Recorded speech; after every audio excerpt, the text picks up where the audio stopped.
Oke, bismillahirrahmanirrahim. Kita masuk ke sesi yang kedua mengenai modul analisis deskriptif. Jadi kita teruskan lagi. Sekarang kita mau menggunakan fungsi-fungsi perintah di dalam R atau RStudio ini nantinya untuk mengolah data yang nantinya kita mau olah bagaimana bentuk statistika deskriptifnya. Nah, sebelum nanti kita masuk ke fungsi perintah, kita coba masukkan dulu data yang kita punya untuk tugas kali ini, untuk modul yang kedua kali ini. Nah, nanti di mana untuk tugas ini Anda akan menggunakan modul 2 ini akan masih menggunakan data yang sama, cuman ini saya simpan datanya itu dalam bentuk .csv ya. Itu nantinya silakan di download aja nanti di folder yang saya sharing nantinya. Oke, di sini adalah datanya masih sama seperti yang modul pertama. Fungsinya sama semuanya. Kalau yang lalu kan hanya memasukkan. Nah, sekarang kita mau mengolah semuanya ya. Di sini kalau kita lihat ada ini variabelnya ya. Ini variabelnya itu ada 11. Pertama ada status upselling, jenis kelamin, kemudian ada usia, status pernikahan, jumlah tanggungan, status tempat tinggal, pendidikan, jenis pekerjaan, penghasilan, DBR, sama jangka waktu kredit per bulan. Ini saya ambil dari data dari Universitas Trisakti waktu pelatihan RStudio, di mana ini saya ambil dari sana ya ini. Jadi ini data dari pelatihan tersebut. Jadi ini bukan punya saya, ini punya Pak dosen yang di sana itu Pak Lukmanul Hakim. Saya ambil datanya itu untuk ini, untuk latihan dari modul ini. Nah, di sini bisa kita lihat datanya sebenarnya ini mau mengolah sebenarnya itu ini kan mengenai kredit pinjaman rumah ya atau KPR sebenarnya ini data mengenai KPR. Jadi seperti itu kalau kita lihat di sini ada beberapa variabel yang mungkin sudah ada kenal ya kayak jenis kelamin, usia, status pernikahan, jumlah tanggungan sampai semuanya. Nah, di sini ada yang baru seperti status upselling itu adalah ini status dari jual beli rumahnya yang dia beli ada 2 nilainya itu yaitu new sama saya lupa ya di bawahnya itu ada 2 top kalau nggak salah new sama top. Nanti Anda bisa lihat di STR data ini, kemudian ada penghasilan tuh penghasilan dari si pemiliknya, kemudian DBR itu saya lupa ini kalau nggak salah ini ada hubungannya dengan suku bunga. Saya lupa ini suku bunga sepertinya suku bunga pinjamannya. Kemudian ada jangka waktu kredit per bulan tuh adalah jumlah waktu yang diperlukan untuk melunasi kredit dari rumah yang mereka beli. Nah, ini berbeda-beda ya, 36 bulan, ada 24, ada 60, dan macam-macam nih ya. Ada yang sampai 96 bulan, seperti itu nantinya. Oke, bisa kita lihat ini adalah data yang kita kumpulkan. Kita mau ngolah nanti data kredit pinjaman rumah ini nantinya. Dan juga ada ini ya, ada data yang status tempat tinggalnya, jadi ada yang milik sendiri, sewa atau milik orang tua. Nah, itu yang nanti ini yang bisa kita olah nantinya ya, nanti data itu. Ini mengenai data dulu. Nah, sekarang kita mau copy data ini ke RStudio. Nanti sebelum untuk mengopinya itu, kita menggunakan fungsi yang lain, yaitu menggunakan fungsi read.delim nantinya. Nah, nanti Anda bisa menggunakan fungsi read.delim ini nanti untuk mengcopy data dari .csv ke dalam R. Nah, dengan cara pertama itu buka dulu filenya ini yang .csv. Jadi kalau mengkopinya tuh nggak bisa dari Excel ya, .xls tuh nggak mau, tapi harus dari fungsi kayak .csv, .sav yang berbentuk file apa ya namanya itu, file SPSS tuh bisa juga. Nah, kalau di sini saya menggunakan .csv nanti datanya itu. Oke, di sini kemudian nanti pertama buka file, kemudian nanti kita tekan Ctrl A atau copy apa yang namanya, kita mau blok semuanya, Ctrl A. Nah, ada sebanyak 34.587 data. Ini saya copy dari 11 variabel. Kemudian Ctrl A, kemudian Ctrl C. Atau copy lah ya. Silakan copy. Nah, setelah keluar kursor ini, kita masuk ke RStudio. Silakan buka RStudio-nya. Kemudian dibuka. Nah, kita masuk ke panel konsol di sini. Panel yang konsolnya di paling kiri bawah ya. Kiri bawah di sini. Nah, sekarang kita mau masukkan data yang tadi yang di Excel ini, CSV ini, semuanya ini ke dalam RStudio ini. Nah, sekarang saya akan menggunakan nama datanya itu adalah dataku, sesuai yang di modul ya, dataku, kemudian sama dengan. Tadi kan pakai rumus read delim ya, read.delim. Oke, sudah ada. Nah, kemudian nanti dalam kurung pakai tanda petik clipboard. Nanti ini akan mengcopy data dari .csv tadi itu ke dalam R. Nah, setelah saya enter ini, asalkan nanti ini masih jalan ya, masih berkursornya seperti ini ya, bloknya masih berputar seperti ini, berarti masih tercopy. Ini masih aman, jangan sampai nanti nggak keluar kayak gini ya. Kalau nggak keluar gini, Anda nggak bisa masukkan ke sini nantinya. Yang penting udah kayak gitu. Nah, sekarang kita enter. Nanti itu akan masuk ke dalam R ini. Nanti akan tersimpan di sini, akan tersimpan di environment-nya. Di sini bisa Anda lihat, ini udah masuk ke sini ya, dataku ini. Ini masuk ke sini, dataku. Di sini kita lihat ada 34.586 observation atau baris dari 11 variabel.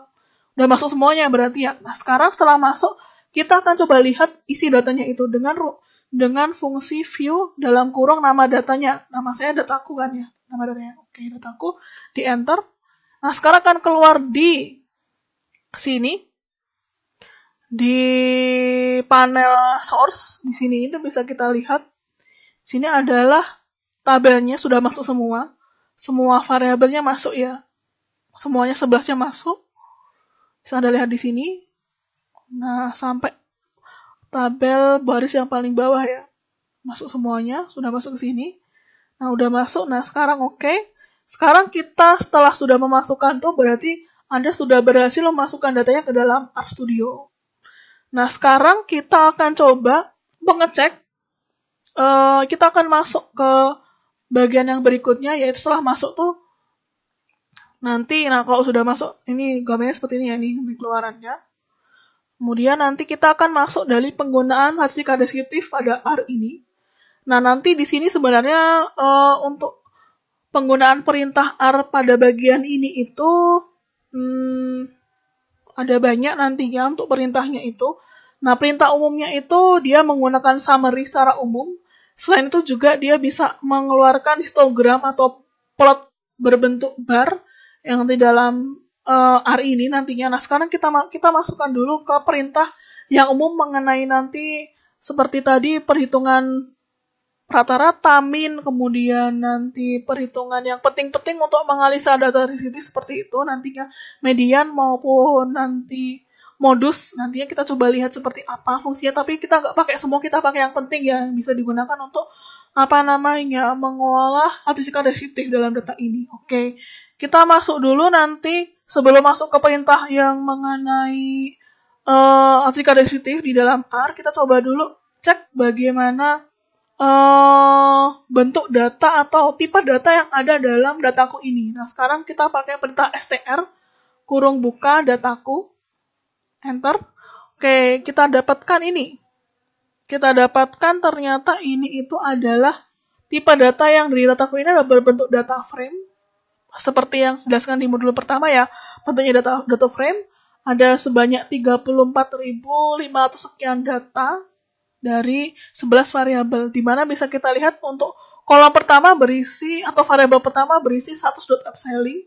Faktornya berbentuk tipe data dari variabel status.upselling itu berbentuk tipe data faktor yang with 2 level ya, with 2 levels. Punya 2 level, new sama top tadi itu. Kemudian yang kedua adalah ini, jenis kelamin. Jenis kelamin itu juga faktor tipenya, ada 2 level, laki-laki dan perempuan. Kemudian yang ketiga usia, dia tipenya integer. Status pernikahan, faktor juga dengan 3 level, cerai, menikah, sama tidak menikah kalau nggak salah. Kemudian ada jumlah tanggungan, ini integer juga tipenya. Status tempat tinggal, faktor ada 5 level, macam-macam tadi ya, silahkan lihat lagi, ada kredit, milik orang tua, dan sebagainya. Kemudian ada pendidikan, itu faktor juga. Ada level menengah, rendah sama tinggi kalau nggak salah. Kemudian jenis pekerjaan juga berbentuk faktor 3 level, pegawai BUMN, PNS, sama pegawai swasta kalau nggak salah. Dan penghasilan nih dia berbentuk integer ya, karena ini angka penghasilan total dari si pemilik ininya. Kemudian DBR tuh faktor dengan 58 level. Jangka waktu kredit per bulan integer. Ini jumlah bulan yang mau dibayar itu ya nanti kreditnya seperti itu. Nah, ini yang bentuk dari objek datanya. Sekarang kita udah tahu. Kemudian sekarang kita masuk ke fungsi perintah berikutnya yaitu mengenai bagaimana kita mendapatkan artikel deskriptif yang lengkap mengenai data ini. Nah, itu menggunakan perintah summary dalam kurung dataku, langsung aja tanpa ada tanda petik, enter. Oke, keluar ini hasilnya. Bentar, saya besarkan aja. Oke, nah ini adalah bentuk dari summary ataupun artikel deskriptif dataku. Di sini bisa kita lihat. Ini dibagi dari berbagai variabel ya. Tadi kan ada 11 variabel. Di sini bisa kita lihat satu upselling tuh tadi ada dia berbentuk tipenya faktor. Nah, ketika kita melihat faktor nanti itu sini pertama ini ngitung dari ini tipe datanya. Kita lihat di sini kalau upselling tuh dia tadi faktor. Nah, kalau faktor tuh dia hanya bisa menghitung yang namanya itu jumlah doang karena dia berbentuk ini. Kalau kita lihat kembali ke datanya tadi itu, kita kembali ke Excel sini lagi. CSV tadi. Kita bisa di sini kan tipenya new sama top doang. New ini kan kalau kita kembali ke skala statistika itu kan ada 4 ya, atau ada 2 secara umum, parametrik sama non parametrik. Nah, kalau kita di sini mana variabel yang masuk kategori non parametrik ini? Ini masuk non parametrik karena apa? Ini hanya berupa label saja. Kemudian ini juga non parametrik. Usia dia parametrik ya, karena ada hitungannya nanti berbeda antara usia 53 sama 30 itu berbeda. Status pernikahan non parametrik, jumlah ini parametrik ya, berbeda, yang jumlah 1 sama 3 itu beda. Status tempat tinggal non parametrik, pendidikan juga non parametrik, ini juga non parametrik. Sedangkan kalau penghasilan parametrik ya, DBR juga parametrik, ini kayaknya bukan parametrik tadi itu. Non parametrik deh. Dia dikaya sebagai tadi itu kalau dilihat dari STR-nya kan oke, faktor ya, berarti non parametrik. Jadi bisa kalau berbentuk faktor tuh non parametrik. Dan kalau jangka waktu kayak per bulan tuh dia parametrik. Di sini integer dia faktornya kayak gitu. Sehingga kalau disamarikan nanti di sini kalau yang dia berbentuk faktor tipe datanya itu atau non parametrik, dia tuh nanti cuma jumlahin aja. Jadi kita dapatkan dari satu upselling ini, dia tuh yang jumlahnya new itu sebesar 18 ribuan, yang top 16 ribu. Jadi kelaminnya itu laki-laki sebanyak ini 27 ribu, yang perempuan 6 ribuan. Sedangkan usia ini bisa dilihat di sini dibagi, kita bisa mendapatkan karena usia itu dari integer ya, parametrik hitungan. Jadi kita dapatkan usia yang paling kecil itu 21, paling muda maksudnya. Yang paling max atau paling tinggi adalah 62, di mana di sini medianya adalah 36. Min atau usia rata-rata dalam data ini adalah 36,81 tahun, seperti itu. Di sini juga bisa mendapatkan kualitas pertama sama kualitas 3 ya, karena dia berbentuk integer. Kemudian nomor 1 perceraian dia juga faktor. Di sini kita cuma bisa mendapatkan jumlah yang cerai berapa, menikah berapa, tidak menikah berapa. Jumlah tanggungan tadi dia karena integer dia bisa menghitung berapa nilai parametriknya. Jadi ada nilai minimum, kuartil pertama, median, rata-rata atau min, kuartil ketiga sama maksimalnya berapa kayak gitu. Kemudian harus tempat tinggal tadi juga faktor, jadi dia hanya bisa menghitung jumlah saja. Yang kredit itu ada 62 orang. Orang tua, milik orang tua, tempat tinggalnya itu adalah 10 ribuan, milik sendiri 16 ribuan, rumah dinas berapa, sewa berapa. Kemudian tingkat pendidikannya juga ini ya, hanya jumlahnya, kan dibagi ada menengah, rendah, sangat tinggi, sangat tinggi. Jenis pekerjaan pun juga tadi itu hanya faktor. Penghasilan tadi itu adalah berbentuk integer, jadi ada keluar ini, perhitungan minimum, kuartil, mediannya, min, sama maksnya. DBR tadi hanya berupa faktor, jadinya ini cuma mengeluarkan berapa jumlahnya aja. Dan jangka waktu kredit tadi juga integer ya, jadi bisa mengeluarkan nilai ini juga. Nah, selesai, kita mendapatkan summary atau artikel deskriptif secara umum dari data tersebut. Nah, sekarang sudah kita dapatkan, nanti ini Anda sudah bisa mendapatkan ini, berarti Anda tahu, bisa kita simpulkan, berarti di sini yang menarik itu di sini, ternyata status upselling-nya itu paling banyak tuh rumah yang itu yang baru tuh ada paling banyak yang baru ya, dibanding yang top.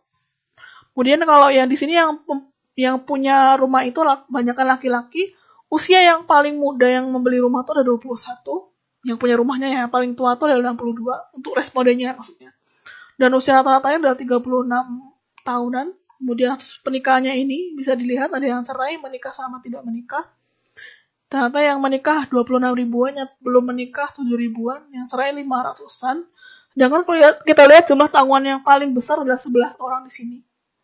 Rata-ratanya adalah sekitar 1,4 atau 2 2 orang ya tanggungan keluarganya. Dan bisa kita lihat di sini penghasilannya itu, di sini penghasilannya yang paling rendah itu adalah sekitar sejutaan. Yang paling tinggi adalah 17 jutaan. 17 miliar kayaknya. Oh enggak, 1 miliar kayaknya.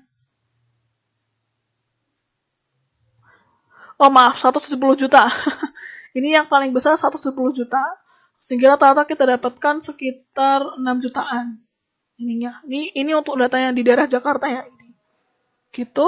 Nah, dan sebagainya bisa kita analisis nantinya. Kita dapatkan bahwa ini merupakan data responden yang kita punya dari data tadi itu. Dataku.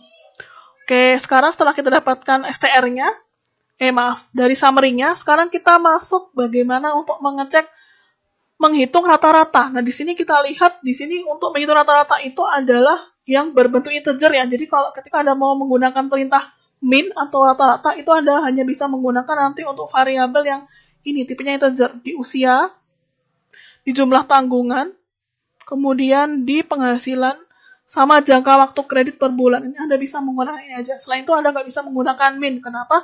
Karena lainnya berbentuk faktor seperti itu. Nah, sekarang kita masuk untuk menghitung min-nya. Di sini yang kita masukkan ke contoh, itu adalah yang rata-ratanya untuk dataku yang variabel penghasilan. Oke, didapat ini rata-ratanya tadi. Udah keluar juga di sini ya. Ini saya keluarkan sendiri aja. Ini adalah 6 jutaan. Saya kalau yang lain bisa aja dicari. Min. Dataku tadi yang kita jeruk itu juga adalah usia misalnya aja. Nanti keluar 36 tahunan. 36,8 ya minnya. Itu untuk menghitung min. Tuh nanti untuk menghitung min. Nah sekarang kita mau lihat misalnya. Sekarang kita mau melihat isi. Jumlah isinya ya, isinya tuh berapa, jumlahnya aja.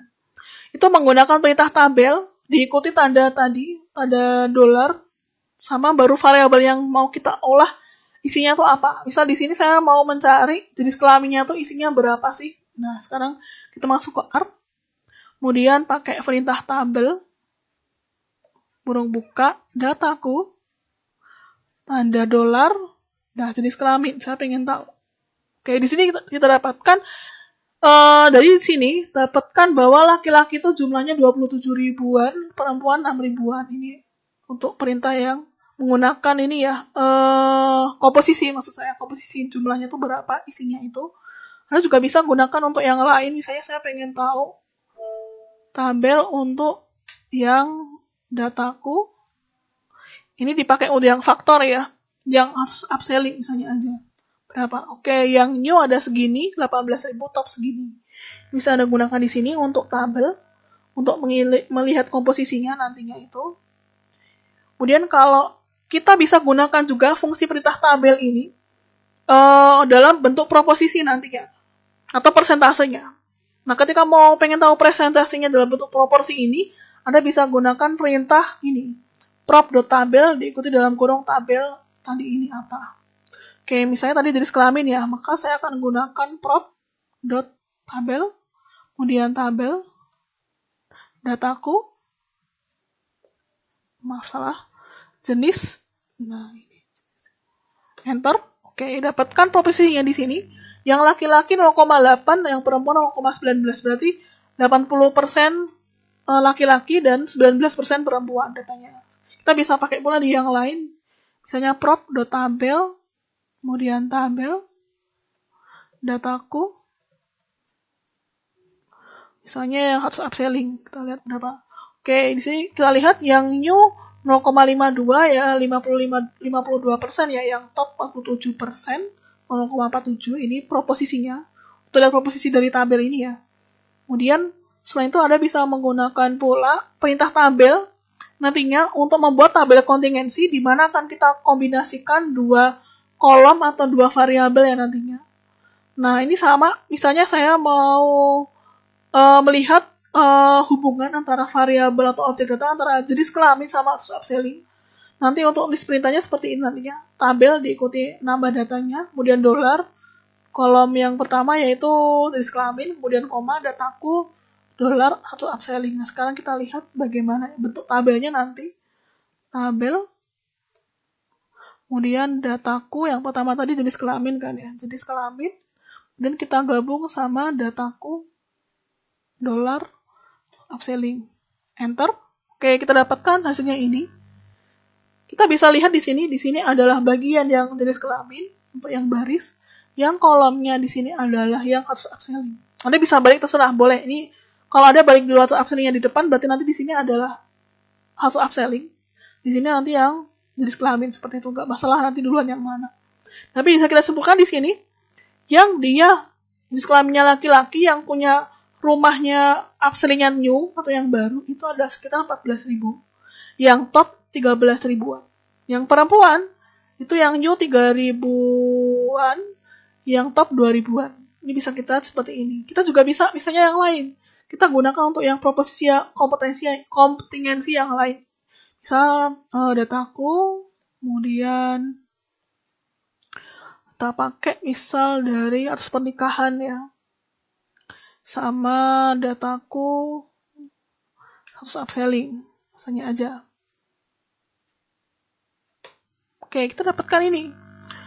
Kita dapatkan data yang baru. Di sini kita lihat tadi kan status pernikahannya ada cerai, menikah sama tidak menikah. Ini datanya kalau kita gabungkan dengan upselling, new sama topnya.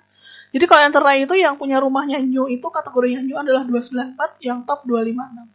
Yang menikah ada 13 ribuan yang new, yang 12 ribuan yang top. Tidak menikah yang 4 ribuan new, yang topnya 3 ribuan. Seperti itu. Jadi kita bisa simpulkan demikian.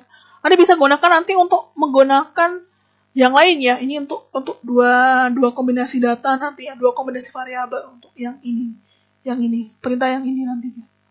Oke, itu selesai untuk yang di bagian ini nantinya. Setelah ini nanti kita masuk ke mengenai eksplorasi data.